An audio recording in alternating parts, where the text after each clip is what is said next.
श्री शिवाय नमस्तुभ्यम हर हर महादेव। देखिए दोस्तों, आज का यह वीडियो बहुत ही ज़्यादा खास होने वाला है। देखिए, हम सभी जानते हैं कि कल है गुरुवार का दिन।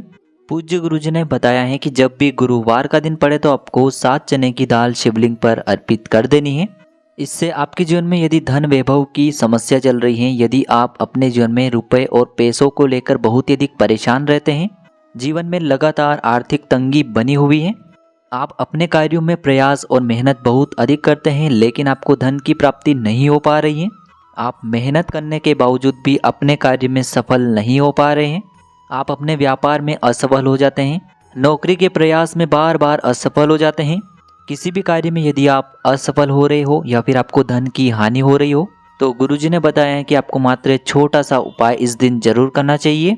देखिए दोस्तों, पूज्य गुरुदेव की ही कथा को सुन करके और समझ करके ही आपको इस उपाय को बहुत ही विस्तार से समझाने का प्रयास करेंगे। लेकिन उससे पहले वीडियो को लाइक करें, चैनल को सब्सक्राइब करें और कमेंट में श्री शिवाय नमस्तुभ्यम या फिर ओम नमः शिवाय जरूर लिखें।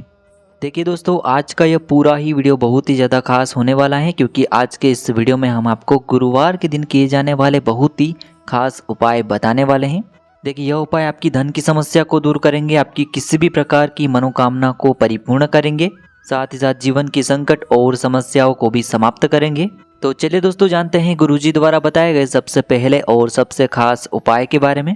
देखिए, इस उपाय को करने के लिए सबसे पहले तो आपको मात्र एक तांबे के पात्र के अंदर शुद्ध जल लेना होगा अपने घर से। इसी के साथ में आपको मात्र 1 से 2 गुड़ के टुकड़े भी लेने होंगे। फिर इसी के साथ में आपको मात्र 7 चने की दाल लेनी होगी। देखिए, चने की दाल जो है वह कहीं से भी खंडित नहीं होनी चाहिए, इस बात का विशेष ध्यान रखना है। देखिए, आप सभी जानते हैं कि गुरुवार का दिन भगवान विष्णु नारायण को समर्पित होता है और गुरुवार के दिन जब भी हम कोई भी पीले रंग की सामग्री का उपाय करते हैं तो इससे हमारे महादेव भी अत्यधिक प्रसन्न होते हैं। इसीलिए आपको मात्र 7 चने की दाल ले लेनी है। अब देखिए, मात्र ये तीनों सामग्री लेकर के आपको भगवान शिव के मंदिर में पहुंच जाना है। देखिए, यदि इस उपाय को आप शाम को प्रदोष काल के समय में करते हैं तो आपके लिए सर्वोत्तम होता है, लेकिन आपको प्रदोष काल में समय नहीं मिल पाता है तो फिर इस उपाय को आप सुबह से लेकर के शाम तक किसी भी समय में कर सकते हैं। देखिए, सबसे पहले तो आप जो गुड़ के टुकड़े लेकर के आए हैं उन्हें आपको उस जल के पात्र के अंदर डाल देना है और आपको ओम नमः शिवाय इस मंत्र का जाप करते रहना है। देखिए, यह जो गुड़ के टुकड़े हैं आपको शिवलिंग के सामने ही डालने हैं, इस बात का आपको ध्यान रखना है। अब देखिए, आपके पास जो 7 चने की दाल है उन्हें आपको जो आपने गुड़ वाला जल तैयार किया है थोड़ा सा उस चने की दाल पर डाल लेना है, यानी कि आपको चने की दाल को थोड़ा सा गीला कर लेना है। अब देखिए, आपको ये जो चने की दाल है इन्हें अपने सीधे हाथ में रखना है और आपको बृहस्पतिश्वर महादेव से प्रार्थना करनी होगी। आपको महादेव से प्रार्थना करनी है कि मेरे जीवन में धन धान्य की बहुत ही अधिक समस्या चल रही है, व्यापार जो है वह अच्छे से नहीं चल पा रहा है, नौकरी में किसी न किसी प्रकार की हमेशा बाधाएं उत्पन्न हो रही हैं। जिस भी प्रकार की आपकी मनोकामना हो उस मनोकामना को बोलते हुए आपको बृहस्पतिश्वर महादेव से आपकी उस मनोकामना को परिपूर्ण करने की आपको प्रार्थना करनी है। और फिर ये जो चने की दाल है इन्हें आपको शिवलिंग पर अर्पित कर देनी है।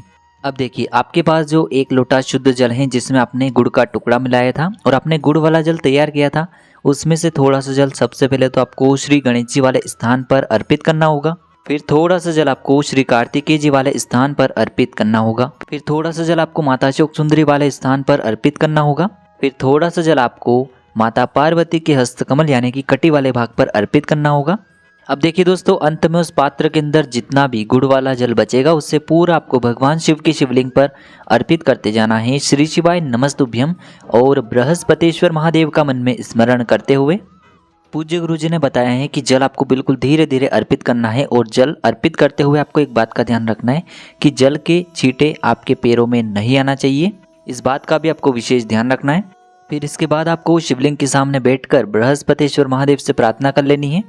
देखिए, गुरुजी ने बताया है कि जो भी व्यक्ति गुरुवार के दिन चने की दाल का यह उपाय करता है तो इससे हमें महादेव की कृपा तो प्राप्त होती है, साथ ही साथ हमें भगवान विष्णु की कृपा भी प्राप्त होती है। तो गुरुवार के दिन आपको यह विशेष उपाय जरूर करना है। अब हम जानते हैं गुरुजी द्वारा बताए गए दूसरे विशेष उपाय के बारे में। देखिए, यह जो उपाय है आपको अपने जीवन में किसी भी प्रकार की समस्या से बाहर निकालने के लिए है तथा आपको अपने जीवन में सफलता दिलवाने के लिए है। देखिए, इस उपाय को करने के लिए मात्र आपको 2 सामग्रियां लेनी होगी।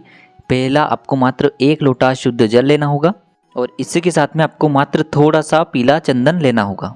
देखिए पीला चंदन यदि आपके पास पाउडर के रूप में है तो उसमें आपको थोड़ा सा जल डाल करके उसे पेस्ट के रूप में तैयार कर लेना है, और यदि लकड़ी है तो उसे घिस करके आपको चंदन के रूप में तैयार कर लेना है।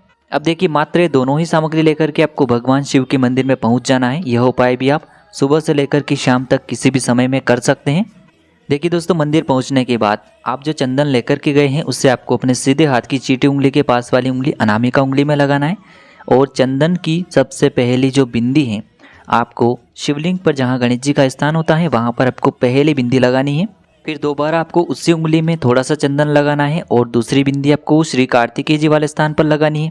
फिर तीसरे स्थान पर आपको माता अशोक सुंदरी वाले स्थान पर इस चंदन की बिंदी लगानी होगी। देखिए प्रत्येक बिंदी को लगाते समय आपको अपनी मनोकामना को अवश्य बोलना है। अब देखिए चौथी जो बिंदी है आपको जलाधारी के सबसे आगे वाले भाग पर चौथी बिंदी लगानी है। अब देखिए पांचवी जो बिंदी है आपको माता पार्वती का जो हस्तकमल होता है, कटी वाला भाग होता है, वहाँ पर आपको पांचवी बिंदी लगानी है। छठी जो बिंदी है शिवलिंग का जो पीछे वाला स्थान होता है वहाँ पर आपको छठी बिंदी लगानी है।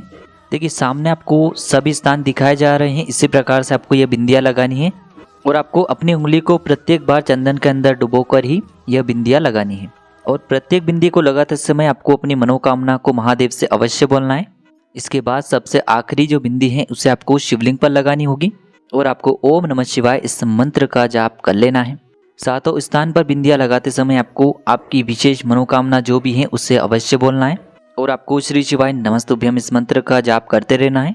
अंत में जो आप एक लोटा जल लेकर के आए हैं इसे आपको धीरे धीरे शिवलिंग पर अर्पित कर देना होगा। श्री शिवाय नमस्तुभ्यम इस मंत्र का जाप करते हुए अब महादेव से आपको अपनी सफलता के लिए, आपकी जो भी मनोकामना है उसे परिपूर्ण करने के लिए प्रार्थना कर लेनी है। पूज्य गुरुजी ने बताया है कि जो भी व्यक्ति गुरुवार के दिन इस उपाय को इस प्रकार से कर लेता है तो उसकी बड़ी से बड़ी मनोकामना महादेव की कृपा से निश्चित ही परिपूर्ण हो जाती है। अब दोस्तों हम जान लेते हैं तीसरे विशेष और अंतिम उपाय के बारे में। देखिए यह उपाय भी आपकी विशेष मनोकामनाओं को परिपूर्ण करने के लिए है। इस उपाय के लिए आपको मात्र 1 लोटा शुद्ध जल लेना होगा तांबे के पात्र के अंदर। इसी के साथ में आपको एक प्यारी सी सुंदर सी बेलपत्र भी लेनी होगी। देखिए यदि आपके पास बेलपत्र नहीं है तो आप शिवलिंग पर चढ़ी हुई बेलपत्र को पुनः शुद्ध जल से धो करके उसका उपयोग कर सकते हैं। केवल ध्यान रखें कि बेलपत्र कहीं से भी कटी फटी खंडित नहीं होनी चाहिए। सबसे अंत में फिर आपको थोड़ा सा शहद ले लेना होगा। अब ये सभी सामग्रियां लेकर के आपको भगवान शिव के मंदिर में पहुंच जाना होगा। यह उपाय भी आप सुबह से लेकर के शाम तक किसी भी समय में कर सकते हैं। देखिए यह उपाय भी आपकी मनोकामनाओं को परिपूर्ण करने के लिए, धन प्राप्ति के लिए है, आपके व्यापार में वृद्धि करने के लिए है, जो भी आपकी विशेष मनोकामनाएं हैं उन्हें परिपूर्ण करने के लिए है। देखिए दोस्तों, मंदिर पहुंचने के बाद आप सबसे पहले तो एक बेलपत्र लेकर के आएँ, और आप सभी को पता है कि बेलपत्र में 3 पत्तियां होती हैं। अब देखिए दोस्तों, बेलपत्र की जो 3 पत्तियां होती हैं और इन 3 पत्तियों का जो मिलन बिंदु होता है, यानी कि जो डंडी होती है बीच वाली, जो इन 3 पत्तियों को जोड़ करके रखती हैं, उस पर आपको अपनी अनामिका उंगली में शहद लेना है और उस पर आपको एक शहद की बिंदी लगा देनी है। सामने आपको स्क्रीन पर दिखाया जा रहा है। अब जिस स्थान पर आपने शहद लगाया था उसी स्थान से आपको बेलपत्री को पकड़ लेना है, और इस बेलपत्र को आपको भगवान शिव के शिवलिंग पर अर्पित कर देनी है। आपकी जो भी मनोकामना है उस मनोकामना का आपको मन में स्मरण करना है, और उस मनोकामना को परिपूर्ण करने के लिए आपको महादेव से प्रार्थना कर लेनी है। और यह जो बेलपत्र है इसे आपको भगवान शिव के शिवलिंग पर अर्पित कर देनी होगी। देखिए बेलपत्र की चिकनी साइड शिवलिंग से स्पर्श रहेगी, इसकी जो डंडी है वह जलाधारी की ओर रहेगी। इस प्रकार से आपको यह बेलपत्र शिवलिंग पर अर्पित कर देनी होगी। अब देखिए अंत में जो आप 1 लोटा शुद्ध जल लेकर के आए हैं इससे आपको भगवान शिव की शिवलिंग पर धीरे धीरे अर्पित करते जाना है, और लगातार आपको श्री शिवाय नमस्तुभ्यम या फिर ओम नमः शिवाय इस मंत्र का जाप करते रहना है। गुरुजी ने बताया है कि जल आपको बिल्कुल धीरे धीरे समर्पित करना है।